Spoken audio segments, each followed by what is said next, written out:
anh conflict nè thà na có chụp ôn sấyខ្ញុំមិនអាចឲ្យគេស្លាប់ដោយមិនច្បាស់លាស់ទី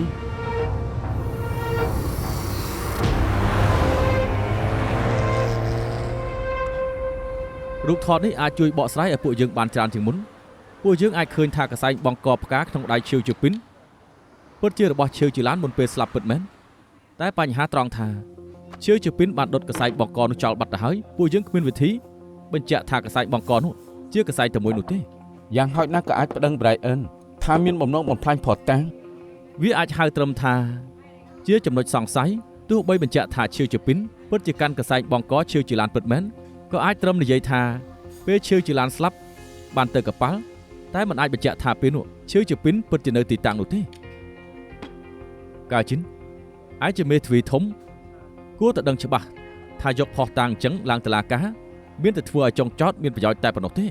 ចុងក្រោយក៏មិនអាចប្តឹងគេបានដដែលការពិតនៅនឹងមុខទៅហើយឬឲ្យ Brian នៅក្រៅសំណាញ់ច្បាប់មិនប្រកាសនោះទេយ៉ាងហោចណាស់ក៏ពួកយើងដឹងថា Brian គឺគួរឲ្យសង្ស័យជាងគេដែរបើសិនជាទិសដៅត្រូវគ្នាហើយខំស៊ើបបន្តទៀតទៅខ្ញុំជឿជាក់ថាច្បាស់ជាអាចរកឃើញការពិតខ្ញុំខ្លាចមិនទាន់ដល់ថ្ងៃនោះ Brian រត់បាត់ដល់ពេលនោះយឺតពេលហើយ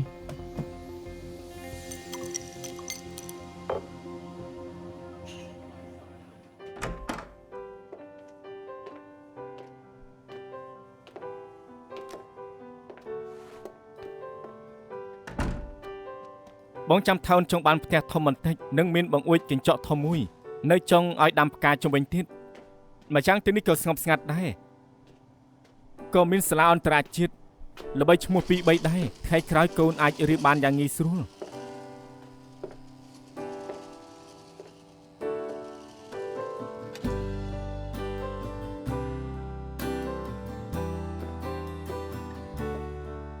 ចាំមិនដែរពេញចិត្តដែរទេបើពេញចិត្តបងកក់លុយណាតាមពិតពេលនេះមានកន្លែងនៅទៅហើយហេតុអីត្រូវរេបងដឹងថាអូនមិនចង់ឲ្យត្រូវគេថាតោងអ្នកមានដូច្នេះបងក៏មិនបង្ខំអូនរួចចូលគ្រួសារឈឺឡើយរៀបការរួចនៅទីនេះជាផ្ទះពួកយើងបើអូនមិនចង់នៅហុងកុងទេយើងក៏អាចធ្វើតាមប្រវេសបានដែរបងព្រមបបង់គម្រោងកាស៊ីណូនោះដែរគម្រោងកាស៊ីណូជោគជ័យរត់មិនសំខាន់ទេពេលនេះសំខាន់បំផុតគឺអូនហើយនឹងកូនដែលសំខាន់ចំពោះបងខ្ញុំសមនឹងឲ្យបងពលីច្រើនម្លឹងដែរបំណងតែមួយគត់របស់បងនៅពេលនេះគឺបង្កើតគ្រួសាររីករាយជាមួយអូន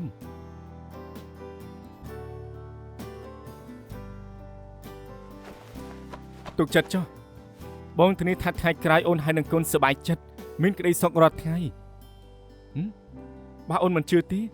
បងអាចស្បត់បានអីកុំនិយាយពីអពមង្គលខ្ញុំជឿបង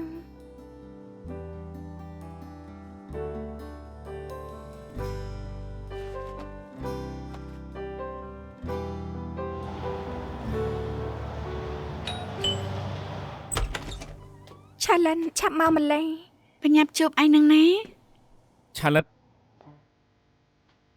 សុំទោសផងឆាលិននិយាយគ្នាសិនទៅខ្ញុំចុះទៅទិញអីវ៉ាន់សិនមកឆាលិតអរគុណតាមពិតឯងចង់រកបងនិយាយគ្នាណាត់បងមកបានហើយចាំបាច់ប្រើប្រាស់លេនដាណាត់បងធ្វើអីខ្ញុំមានការនិយាយជាមួយបងពិតមែនលីនដាក៏ចង់ជួបបងដែរមិនរកមិនតាន់អីរឿងជីគឺខ្ញុំខំពិតមែនគម្រោងកាស៊ីណូក៏បាត់បង់ដែរសូម្បីប៉ាក៏សង្ស័យលើសមត្ថភាពខ្ញុំទើបរៀបចំ Noel ឲ្យទៅជួយនៅសម្ព័ន្ធឈឺវិញចាំបញ្ជាក់ថាកសែភ្នែកគាត់ល្អការពិតខ្ញុំចង់សាងទំនុកចិត្តឲ្យប៉ាវិញតាមឡែកគឺចង់វិនិយោគលើភូមិវិស្វកម្មទំនើបនិងកាស៊ីណូនៅអូស្ត្រាលីប៉ុន្តែប៉ាប្រឆាំងមិនឲ្យស្នើសុំលុយពីម្ចាស់ភាគហ៊ុនទេធម្មតាទេតាមការងារឯងម្ចាស់ភាគហ៊ុនមិនអាចព្រមឡើយដូច្នេះខ្ញុំចង់ប្រើឈ្មោះខ្លួនឯងទៅវិនិយោគបញ្ជាក់ឲ្យប៉ាមើលថាខ្ញុំពូកែនឹងមានកសែភ្នែកល្អឯរឿងលុយខ្ញុំចង់យក 10% នៃសម្ព័ន្ធឈីវរបស់ខ្ញុំយកទៅបញ្ចាំឲ្យបង តើព្រមទេ ពូដឹងរឿងនេះទេ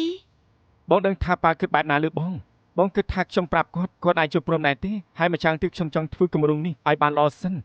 បញ្ជាក់ឲ្យប៉ាមើលថាខ្ញុំអាចធ្វើបាន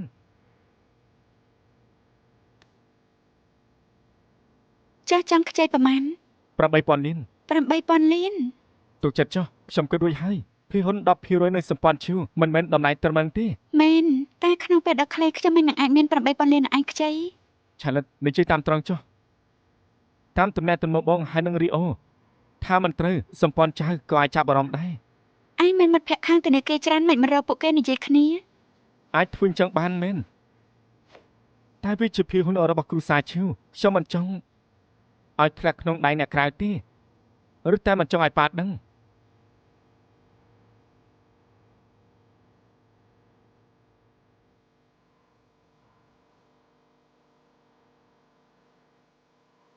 បានញ៉ាឯកសារឲ្យបងមកបងនឹងគិតគូរ ទុកចិត្តចុះច្បាស់ជាសមតម្លៃបន្តិចទៀតខ្ញុំនឹងផ្សាយឯកសារឲ្យបង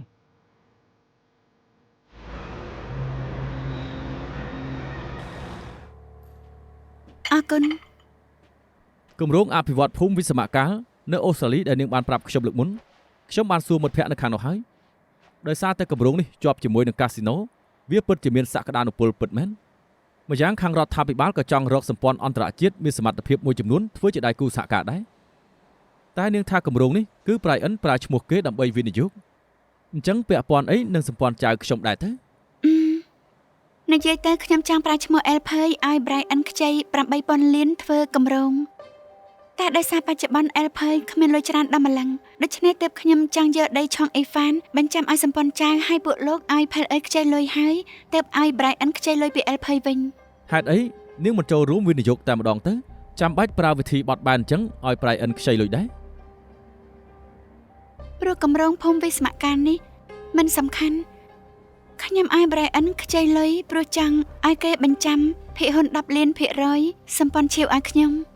ម្យ៉ាងឲ្យតែមានដីនេះបញ្ចាំសម្ព័ន្ធចៅក៏មិនចាំបាច់រ៉ាប់រងគ្រោះថ្នាក់ធំពេកដែរឯខ្ញុំព្រោះតែមូលហេតុតខ្លួនភាគហ៊ុន 10% នៃសម្ព័ន្ធឈាវនេះខ្ញុំត្រូវយកឲ្យបាន ភាគហ៊ុនសម្ព័ន្ធឈាវ 10% សំខាន់ចំពោះនាងដល់ម្លឹងផងបើសិនរឿងនេះសំខាន់ចំពោះនាងអញ្ចឹងខ្ញុំគាំទ្រនាងតែ 8,000 លានមិនមែនតិចតួចទេខ្ញុំត្រូវពិភាក្សានឹងម៉ាក់និងម្ចាស់ភាគហ៊ុនសិន អរគុណដែលលោកព្រមជួយខ្ញុំម្ដងទៀត សង្ឃឹមថាការវិនិយោគខ្ញុំលើនាងថ្ងៃក្រោយនឹងទទួលបានការតបស្នងដ៏សមរម្យ ខ្ញុំបានគិតរួចហើយអញ្ចឹងចុះយកភាគហ៊ុន 10% របស់ឯងបញ្ចាំក៏បានខ្ញុំនឹងប្រើឈ្មោះ LP ឲ្យឯងខ្ចី 8,000 លានទៅវិនិយោគគម្រោងនោះ នេះជាការសម្រេចចិត្តដ៏ឆ្លាតវៃមួយទុកចិត្តចុះខ្ញុំនឹងឲ្យការប្រាក់បង ខ្ញុំអាចមិនយកការប្រាក់ពីឯងបាន អញ្ចឹងច្បាស់ជាមានលក្ខខណ្ឌផ្សេង ក្រោយកម្ចីដល់កំណត់ក្រោយពេលត្រូវសងលុយដើមឲ្យខ្ញុំហើយខ្ញុំត្រូវការឲ្យឯងផ្ទេរភាគហ៊ុន 5% ឲ្យខ្ញុំនៅមុខម្ចាស់ភាគហ៊ុនទៀត ការពិតព្រមឲ្យខ្ញុំខ្ចីលុយព្រោះតែចង់បានភាគហ៊ុននៅក្នុងដៃខ្ញុំទេ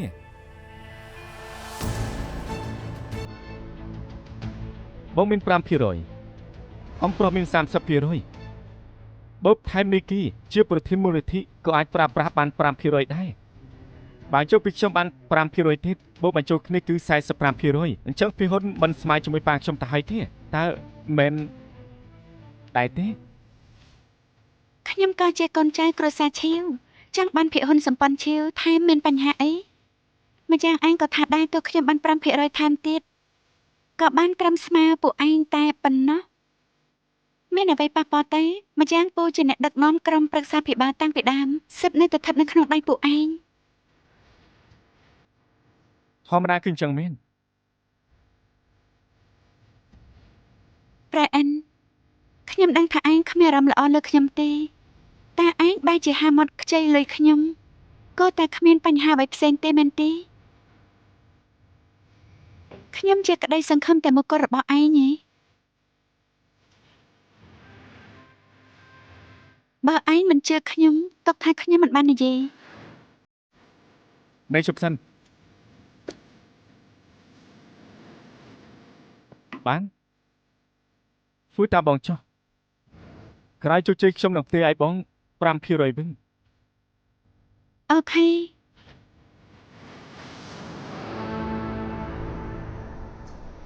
ហើយមិនយល់ថាធ្វើអញ្ចឹងវាគ្រោះថ្នាក់ទេហើយ តែចិត្តចាប៉ាខ្ញុំរកគេស៊ើបហើយកម្រងភូមិវិស្មការនិងកាស៊ីណូនោះពិតជាកម្រងធំមែនម្យ៉ាងប្រៃអិនក៏ជាបងប្អូនជីដូនមួយខ្ញុំក៏ចង់ឲ្យគេខំប្រឹងធ្វើឲ្យចេញលទ្ធផលដែរ ឯងជឿគេហ៎ ខ្ញុំច្បាស់ជាមិនអាចយល់ព្រមដោយគ្មានលក្ខខណ្ឌខ្ញុំបានដកដល់លក្ខខណ្ឌនឹងគេហើយទោះបីជាគេមានបញ្ហាមែនខ្ញុំក៏អាចបានភាគហ៊ុន 10% របស់សម្ព័ន្ធឈៀវដែរគ្រោះថ្នាក់អាចមានប៉ុន្តែខ្ញុំជឿថាខ្ញុំអាចទប់ទល់បាន ភាគហ៊ុន 10% សំខាន់ចំពោះឯងដល់ម្លឹងផងហ៎ សំខាន់ 10% នេះមិនអាចធ្លាក់ក្នុងដៃអ្នកក្រៅប៉ាស្គាល់ចរិត Brian ហើយដើម្បីកោដៅប្រើគ្រប់វិធីបើគេខ្ចីលុយពីខ្ញុំមិនបានច្បាស់ជាខ្ចីពីអ្នកផ្សេងដល់ពេលនោះមិនដឹងថាបញ្ចាំឲ្យអ្នកណាទេឯខ្ញុំសន្យានឹងលោកតាថាការពីសម្ព័ន្ធឈៀវមិនថាផ្សងគ្រោះថ្នាក់ធំប៉ុណ្ណាទេក៏ខ្ញុំមិនអាចឲ្យរឿងនេះកើតឡើងដែរ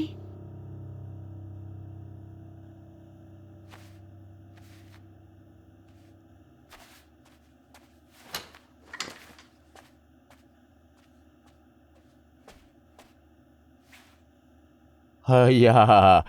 ហើយពួកយើងចិត្តដូចគ្នាមែនណែឆ្លៀតស្អែកសម្រាប់បងចង់ទៅដើរលេងនៅជប៉ុនជាមួយអូនមិនស្មានថាអូនកំពុងរៀបចំវ៉ាលីទាល់តែសោះហើយនេះ លោកប្តីសុំទោសស្អែកខ្ញុំណាត់ប្អូនថ្លៃតូចទៅកម្មវិធីសប្បុរសធម៌នៅសមាគមហើយ សមាគមស្ត្រីអញ្ចឹងអូននឹងជួបអូនថ្លៃទី2ណា នៅផ្ទះក៏ជួបដែរលោកប្តីខ្ញុំស្លៀកមួយនេះស្អាតទេធ្វើអី អត់ក្តៅខ្លួនទេ ខ្ញុំគិតយល់ហើយ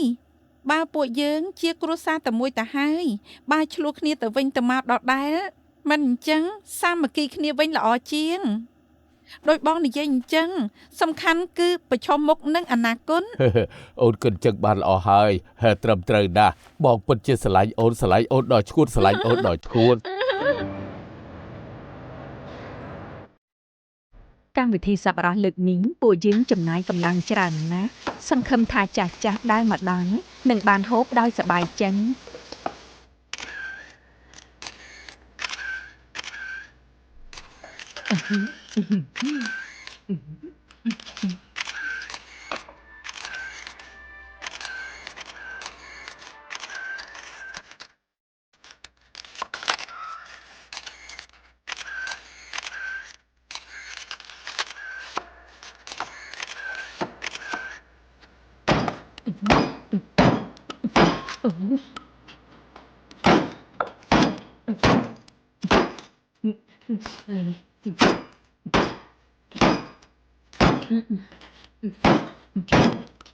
អូយបងស្រី អូនថ្លៃទី2ឯងច្បាស់ជាមិនទម្លាប់ធ្វើការងារហត់នឿយអញ្ចឹងចាំខ្ញុំធ្វើវិញប្រយ័ត្នត្រូវដៃណា មានអីអាចឲ្យខ្ញុំជួយបានទេ ជួយធ្វើនំខេកឲ្យខ្ញុំទៅគ្រឿងរៀបចំរួចហើយជួយយកម្សៅចាក់ចូលពុម្ពទៅបានហើយ អូគ្មានបញ្ហា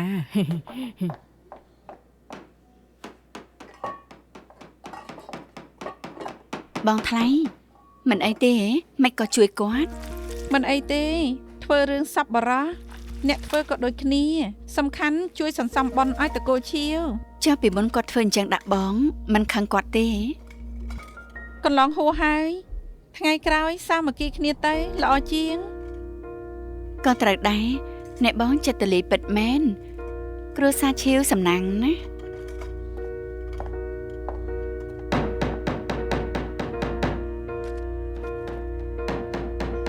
អូយ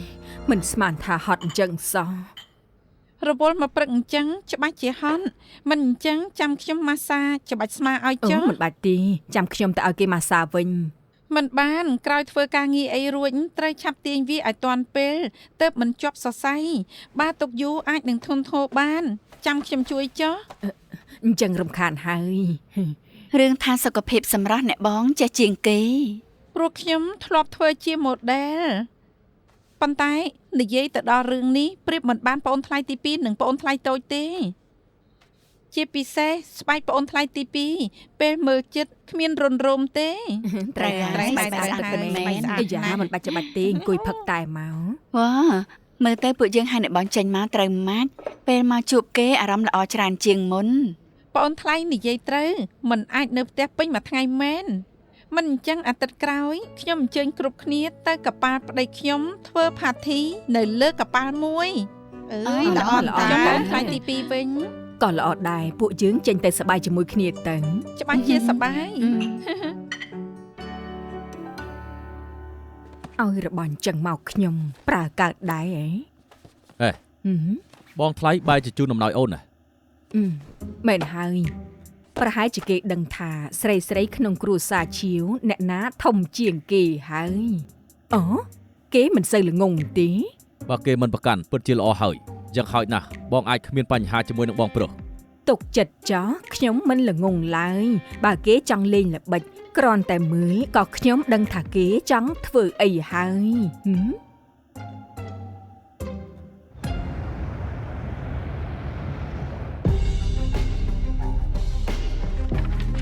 ក្រោយអ្នកទាំង3សញ្ញារួចកិច្ចសន្យាកម្ចីប្រាក់របស់លោកចៅហាន់យ៉ាងនិងអ្នកនាងឈីវហៅអឺព្រមទាំងកិច្ចសន្យាខ្ចីប្រាក់របស់អ្នកនាងឈីវហៅអឺនិងលោកឈីវជាពីនមានប្រសិទ្ធភាពជាផ្លូវការលុយ8000លាននឹងបែងចែកឲ្យ3ដំណាក់កាលដំណាក់កាលទី1 3000លាននិងឲ្យជាលើកទី2ក្នុងពេល3ថ្ងៃឲ្យ200លានសិន2800លានដែលនៅសេសសល់នឹងផ្ទេរចូលគណនីលោកឈីវជាពីនក្នុងពេល2អាទិត្យ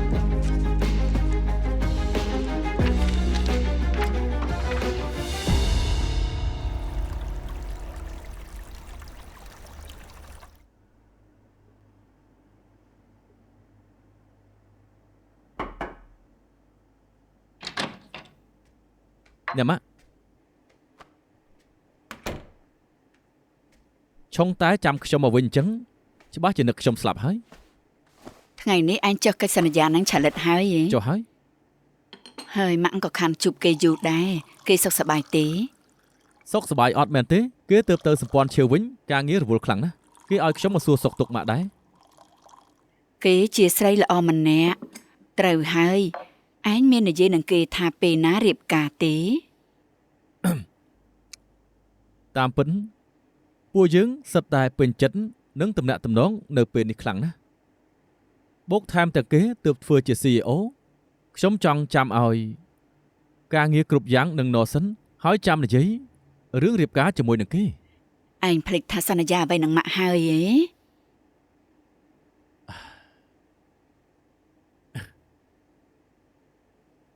ចាំប៉ុន្តែ លើកមុនឯងប្រាប់ម៉ាក់ថាពួកឯងដល់ដំណាក់កាលនិយាយរឿងរៀបការជាមួយគ្នាហើយម៉ាក់ស្មានថាគេអាចឆាប់ធ្វើជាគូប្រសាគ្រួសារចៅយើងដូច្នេះទើបម៉ាក់ព្រមប្រើឈ្មោះសម្ព័ន្ធចៅឲ្យគេខ្ចីលុយមួយចំនួនធំឯងភ្លេចហើយហ៎ តាមពិនកម្ចីលើកនេះឆាលីនក៏បានយកដីផ្សារជួនស៊ឺមកដាក់ប្រចាំដែរ ប៉ុន្តែម៉ាក់ចង់ផឹកតែកូនប្រសាច្រើនជាង កម្ចីលើកនេះមិនមែនតិចតួចនោះទេគឺច្រើនណាស់រីអូអញធ្លាប់គិតទេថាបើថ្ងៃណាមួយមានបញ្ហាអ្វីកើតឡើងឬឯងត្រូវបែកគ្នានឹងឆាលិតនោះឯងចង់នៅជាមួយដីនោះមួយជីវិតទេ អើយខ្ញុំគ្រាន់តែគិត គិតគូឯងគិតម្នាក់ឯងបានការអីត្រូវធ្វើសកម្មភាព ដល់ ទៅ ម៉ោង បា ញ៉ាំ ន ឆ្នាំហើយ ត្រូវធ្វើសកម្មភាពទៅបាន កូនប្រុសឯងត្រូវរហ័សរហួនឆាប់សុំគេរៀបការដើម្បីឲ្យម៉ាក់នេះឆាប់បានផឹកតែកូនប្រសាណា បាទខ្ញុំដឹងហើយម៉ាក់ទុកចិត្តចុះញ៉ាំថ្នាំសិនទៅ ចេះតែបន្លប់នឹងឲ្យឆាប់ទៅ អាយ៉ា ធ្វើទៅ ញ៉ាំថ្នាំសិនទៅប្រយ័ត្នភ្លេច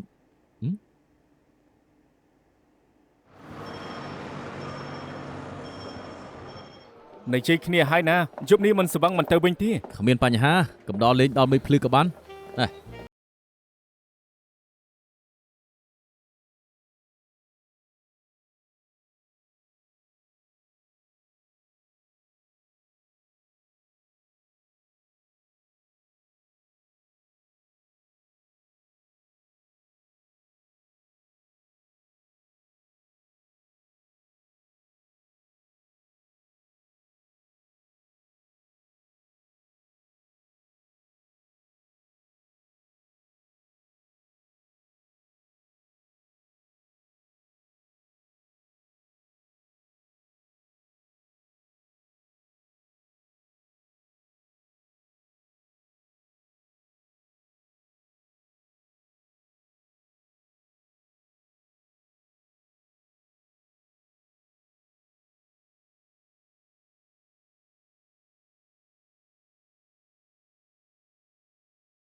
អូទិញស្រាមកកំដរប៉ាខ្លែម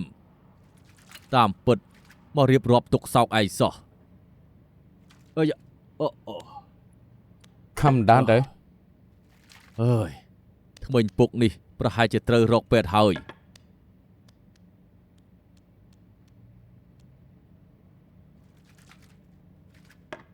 យ៉ាងម៉េចឆ្លោះគ្នាជាមួយអ្នកនាងធំ គេរើចេញទៅហើយចង់ឆ្លោះក៏ឆ្លោះមិនបាន ហើយយ៉ាអញ្ចឹងរត់តែល្អបើសិនជាពួកឯងនៅផ្ទះតែមួយបើសិនជាពុះកញ្ជ្រោលឡើងមកនោះប៉ាខ្លាចតែពួកឯងមានរឿងណាស់ម្យ៉ាងជឿពីនជាមួយអ្នកនាងធំមិនត្រូវគ្នាទេពីមុនអ្នកនាងធំនៅធ្លាប់ចូលគុកទៀតតែទួចក៏វាកើតឡើងដោយសារតែប៉ានឹងជឿពីនដែរបើឲ្យអ្នកនាងធំដឹងថាឯងជាបងប្អូនបង្កើតមានឪពុកតែមួយប៉ាមិនដឹងថាគេមានប្រតិកម្មយ៉ាងម៉េចនោះទេបើឯងនៅតែបន្តអញ្ចឹងទៀតនោះមិនអាចមានលទ្ធផលល្អអ្វីនោះទេប៉ាគិតថាពួកឯងទាំងពីរនាក់ឆាប់បែកគ្នាទៅល្អជាង ក្នុងលោកនេះចម្លាញ់មែនពេលដែលបែកគ្នាក៏នឹកគ្នាតែពេលនៅជាមួយគ្នាបែរជាយល់ថាកាន់តែឆ្ងាយពីគ្នាដំណើរជីវិតពិតជាពិបាកយល់មែនទែន មកដាច់ទៅ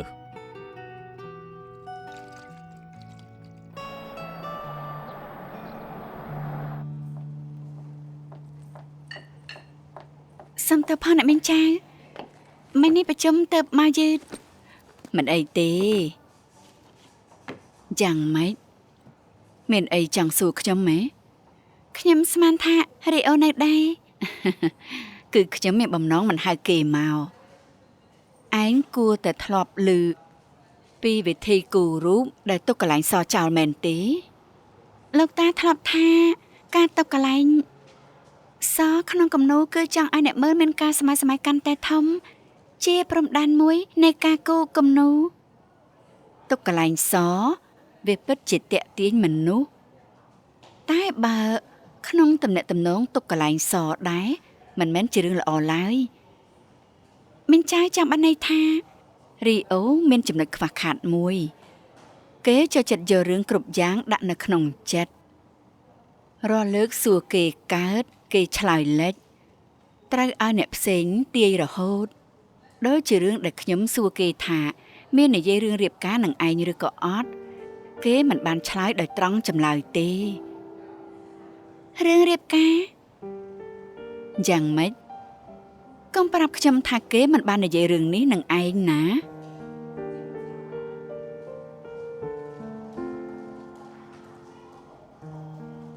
រីអូមិនឆ្លើយតាមត្រង់គួរតែមានទុកកង្វល់របស់គេ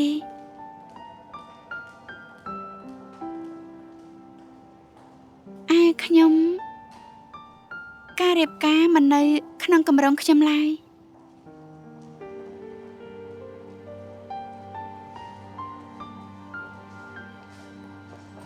ថ្ងៃនេះខ្ញុំអរគុណមីងណាស់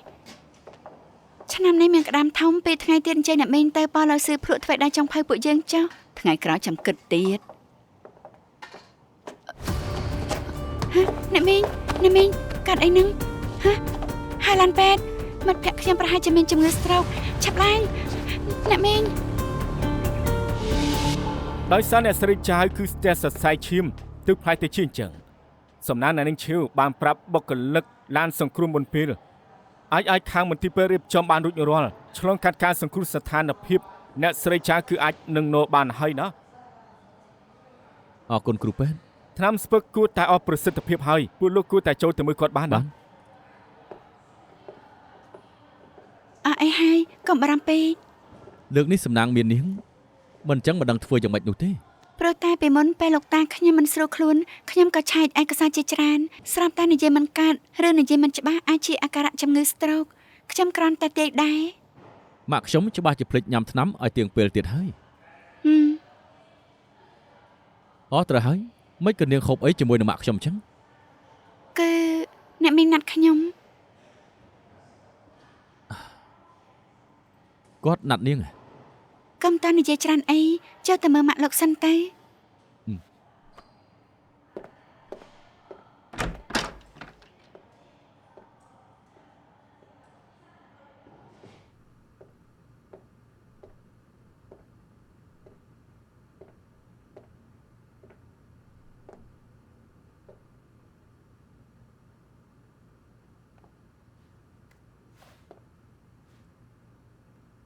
អ្នកម៉ាក់យ៉ាងម៉េចហើយចាំខ្ញុំជួយលើកម៉ាក់ឡើងប្រយ័ត្ន មិនស្មានថាឯងបោកម៉ាក់ឲ្យម៉ាក់ព្រមឲ្យឆលិតខ្ចីលុយដល់ច្រើនម្លឹងសោះ ម៉ាក់កំតាន់អាខឹងខ្ញុំអីម៉ាក់ទើបវះកាត់រួញសម្រាប់បន្តិចសិនទៅ បិទមាត់ទៅម៉ាក់ស្មានថារកឆលិតញ៉ាំអីអាចនិយាយពាក្យល្អឲ្យឯងប្រមាណម៉ាត់ឲ្យគេឆាប់ព្រមរៀបការនឹងឯងតែម្ដងមិនស្មានថាឯងតាមពិតបោកម៉ាក់សោះឯងមិនដែលនិយាយរឿងរៀបការនឹងគេឡើយឯងបោកម៉ាក់ដល់វេទនា សុំទោសម៉ាក់សុំទោសខ្ញុំកុហកម៉ាក់គឺខ្ញុំខុសប៉ុន្តែខ្ញុំក៏មានទុក្ខលំបាករបស់ខ្ញុំដែរក្នុងនាមជាដៃគូរកស៊ីខ្ញុំជឿជាក់លើកខ្សែភ្នែករបស់ឆាលីក្នុងនាមជាមិត្តភក្តិគេខ្ញុំដឹងច្បាស់ថាគេត្រូវការឲ្យខ្ញុំជួយក្នុងពេលលំបាកម្យ៉ាងទៀតក្នុងនាមខ្ញុំជាប្រុសខ្ញុំមិនចង់យកមនោសញ្ចេតនាខ្ញុំនឹងឆាលីដាក់ទៅលើរឿងលុយទេ កូនប្រុសឯងនេះគិតអញ្ចឹងតែគេគិតអញ្ចឹងដែរទេឯងណាគួរតែដឹងច្បាស់ថាការរកស៊ីគឺរកស៊ីប្រើអារម្មណ៍ធ្វើការនឹងកើតរឿងណារឿងកំចៃលើកនេះម៉ាក់ត្រូវតែគិតគូរឲ្យល្អទៀតហើយ ម៉ាក់ក៏ថាដែរថាម៉ាក់ពេញចិត្តនឹងឆាលីពេលនេះព្រោះតែគ្មានបំណងរៀបការនឹងខ្ញុំម៉ាក់ក៏ចង់គិតគូរបដូរជាថ្មីអញ្ចឹងមានខុសអីពីការប្រើលុយទិញប្រពន្ធឲ្យខ្ញុំទៅ ម៉ាក់នឹងគិតគូរដោយឈរលើគោលចំហរកស៊ីបើឯងនឹងឆលិតគ្មានបំណងរៀបការនឹងគ្នាផងការកំចៃលើកនេះម៉ាក់ត្រូវតែគិតគូរជាថ្មីទៅបាន អ្នកម៉ាក់ខ្ញុំចុះកិច្ចសន្យានឹងគេហើយបើពេលនេះប្រើកន្លងឲ្យខ្ញុំបកស្រាយប្រាប់គេថាម៉េចទៅម៉ាក់បង្រៀនខ្ញុំតាំងពីតូចមកថាធ្វើជាមនុស្សត្រូវមានភាពស្មោះត្រង់ បានយើងសួរឯងម្ដងទៀតឯងនៅរៀបការនឹងគេឬក៏អត់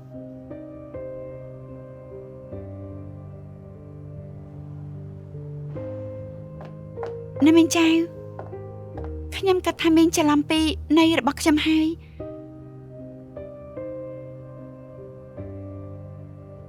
ខ្ញុំថារីអូមិនឆ្លើយតាមត្រង់ពី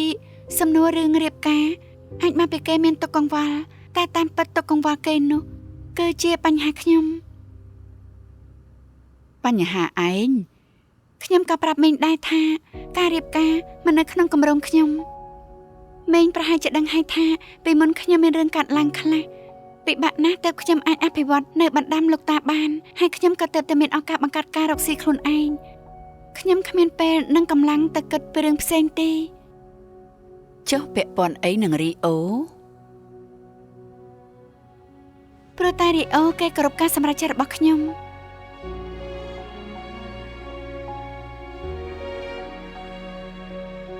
គេសន្យាថាមុនពេលការងារខ្ញុំទទួលបានលទ្ធផលនឹងណមិនអាចនិយាយរឿងរៀបការនឹងខ្ញុំឡើយដូច្នេះអ្នកមីងកុំបន្តគេអីចង់បន្តគួរតែបន្តខ្ញុំឯងនិយាយជាការពិតទេសុំទៅផងព្រោះតែភាពអាត្មានិយមខ្ញុំតែធ្វើឲ្យបងនិងម៉ាក់យល់ច្រឡំគ្នាប៉ុន្តែអ្នកមីងបើព្រោះតែខ្ញុំ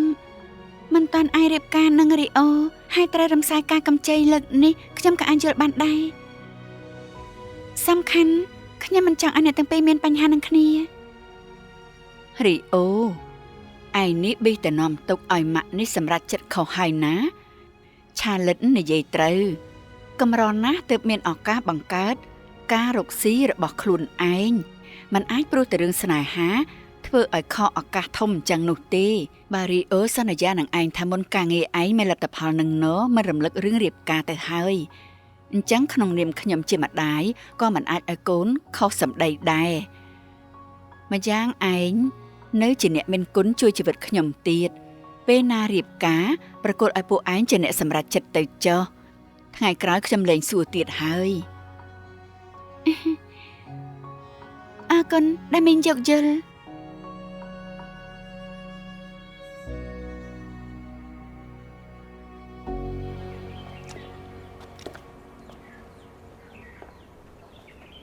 អរគុណដែលជួយខ្ញុំ កុហកម៉ាក់ខ្ញុំឲ្យខ្ញុំ ហេតុអីលោកយល់ថាខ្ញុំកុហក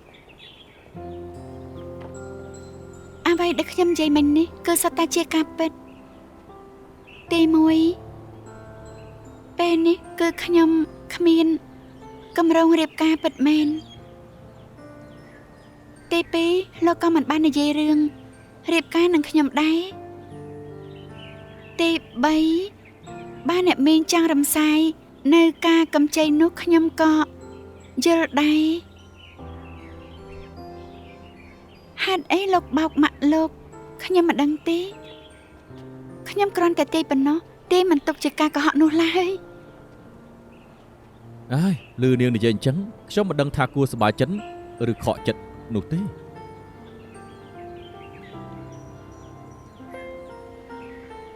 ក្នុងចិត្តខ្ញុំលោកគឺជាមនុស្សជាប្រុសដែលចិត្តទូលាយមានទឹកចិត្តនិងចេះជួយគេ ខ្ញុំអាចប្រាប់ត្រឹមថាលោកនៅតែមានឱកាសក៏ប៉ុន្តែខ្ញុំត្រូវការពេលថែមបន្តិចទៀត អើយខ្ញុំមិនប្រកាន់ឲ្យពេលច្រើនទេឲ្យតែខ្ញុំនៅក្នុងជម្រើសនាងទៅបានហើយ អញ្ចឹងប្រហែលត្រូវចាំតាមសម្រួលហើយ ខ្ញុំយល់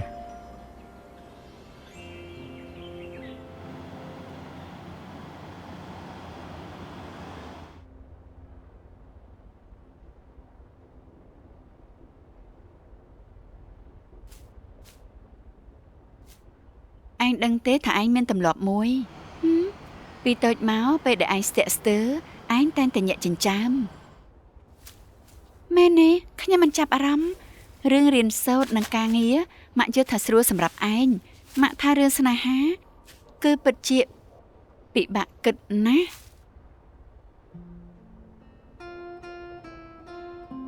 ម៉ាក់បោកខ្ញុំទេបានន័យថាម៉ាក់និយាយត្រូវយ៉ាងម៉េចមិនដឹងថារើសអ្នកណាហ៎ខ្ញុំមិនគិតចង់រើសពេលនេះទេពេលនេះមិនរើសមុនក្រោយគង់តែរើសឯងមិនអាចយកទាំងពីរទេចាស់បើឲ្យម៉ាក់រើសអ្នកណាស្រួលទេដូចដាត់ផ្កាអញ្ចឹងថោផ្កាមានហើយឯងត្រូវដាត់មួយណានោះមានគោលការណ៍តែមួយគត់ផ្កាមួយណាដែលមើលទៅមិនទៅភ្នែកគឺដាត់មួយនោះតែស្អាតមិនប្រកាសថាប្រាកើតទេតែប្រាកើតរៀងសាមញ្ញធន់ថាប់ណាស់មិនមានល្អគ្រប់10ផ្កាគឺមានច្រើនយ៉ាងច្បាស់ជាមានគ្នាច្រើនដណ្ដើមទិញតែការប្រាកើតក៏សំខាន់ដែរឯងចង់បានមួយណា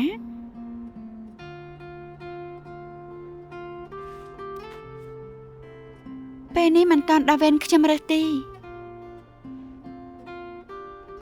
ម្នាក់គឺស្វាស្វែងណាស់ថ្ងៃក្រោយក៏អាចជួយខ្ញុំបានច្រើនឯម្នាក់ទៀតមិនដឹងថាហេតុអីទេថ្មីនេះចេះតែគិតពីខ្ញុំគួរតែរើសអ្នកណាច្បាស់លាស់ហែងតែ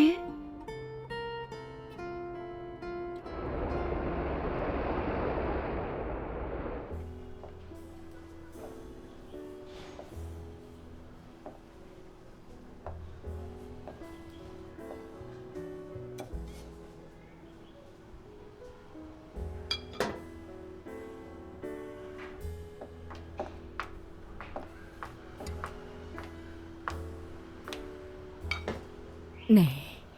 លវី79នេះមិនអន់ទេ ល្អយកវាចុះសំណាងថ្ងៃនេះបងអូនថ្លៃទី2ព្រមមកជួយរើសមិនអញ្ចឹងខ្ញុំមិនដឹងថារើសយ៉ាងម៉េចទេ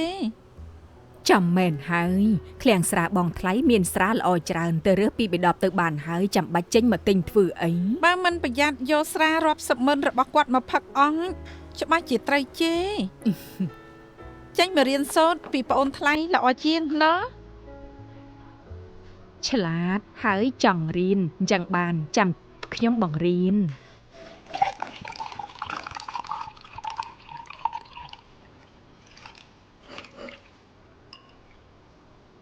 ភ្លក់ម៉ាក់នេះទៅចាំមើលថាផឹកដឹងរសជាតិអី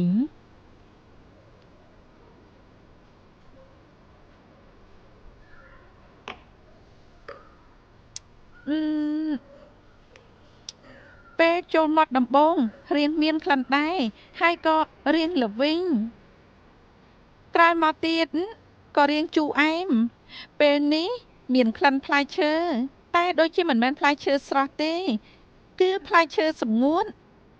ហើយនៅរៀងក្រើមទៀត អូនីគី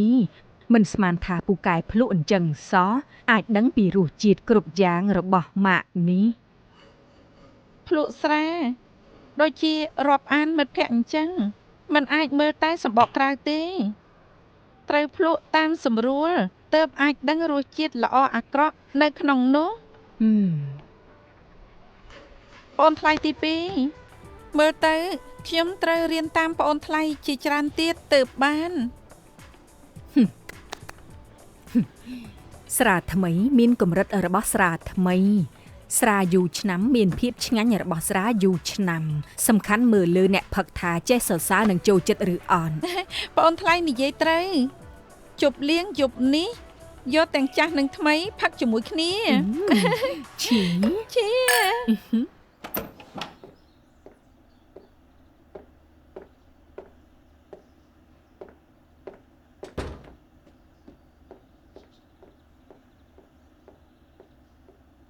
ហេប្អូនថ្លៃ បងថ្លៃ មិនក៏ឯងនៅទីនេះក្រែងនីគីថាថ្ងៃនេះណាត់ឯងទៅជប់លៀងលើកប៉ាល់ហើយ រំសាយហើយម៉ែនេះគាត់ផ្ញើសារប្រាប់ថាមានរឿងបន្ទាន់រំសាយការជប់លៀងហើយ រឿងបន្ទាន់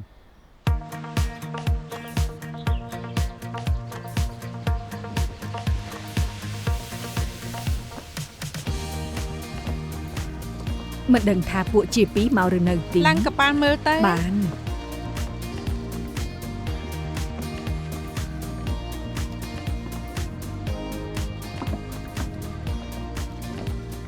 អូជាពីរនេះមិនក៏មិនទាន់មកទៀតបែរជាមកយឺតជាងពួកយើងក្រែងថាណាត់មេចុងភៅនៅប៉លសឺធ្វើអីឲ្យពួកយើងញ៉ាំម៉ែមានអីឆ្ងាញ់ទៅ បន្តិចទៀតអាំងសាញ់ខ្ញុំបានកក់សាច់គោអេហ្វ្រាំនិងសាច់ជ្រូកអេស្ប៉ាញរួចហើយតាន់ពួកគេមិនតាន់មកពួកយើងបើកស្រាល្អមកដល់ផឹកសិនទៅ ច្បាស់ជាល្អ ខ្ញុំទៅបើកសិន ទៅចា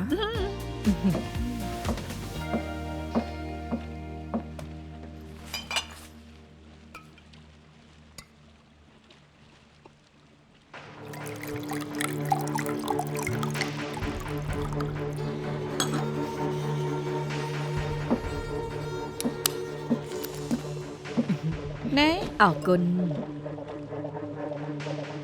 ឈី ជា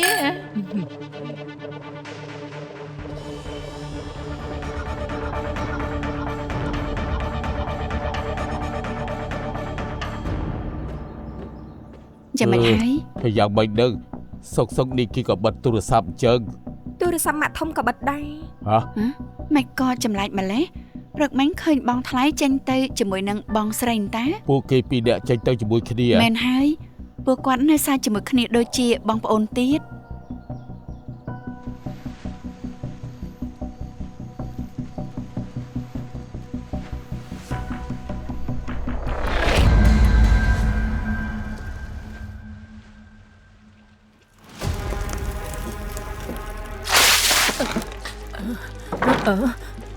អញធ្វើអីហ្នឹង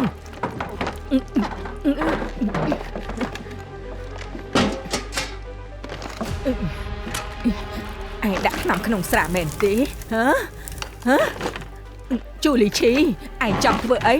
មានចង់ធ្វើអីអាំងសាញ់អាំងសាច់ហូបណាមិនដុតធ្យូងអាំងសាច់យ៉ាងម៉េចបាន ឯងឈួតហើយបិទទ្វារបង្អួចចិត្តឲ្យដុតធ្យូងអញ្ចឹងអាចស្លាប់បានណា យ៉ាងម៉េចខ្លាចណាស់ហ៎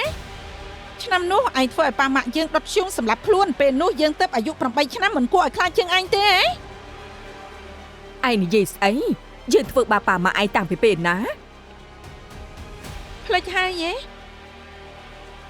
ចាំយើងប្រាប់ឆ្នាំនោះប៉ាយើងលំបាកណាស់ទើបទទួលបានការផ្គត់ផ្គង់អាហារឲ្យសន្តាគារសម្ព័ន្ធឈៀវតែព្រោះតែសម្ដីឯងមួយម៉ាត់ឈៀវសៅអ៊ីក៏យកការរកស៊ីឲ្យបងប្អូនឯងធ្វើវិញធ្វើឲ្យការរកស៊ីប៉ាយើងបរាជ័យក្រុមហ៊ុនរលំជំពាក់បំណុលគេច្រើនចុងក្រោយប៉ាក៏នាំយើងនឹងម៉ាក់ដុតធ្យូងសម្លាប់ខ្លួនចុងក្រោយមានតែយើងទេដែលរស់你製造的錯誤不可倒退，我腦內的噩夢都擊不退，難住的愛由他去，從無餘心都不再力追，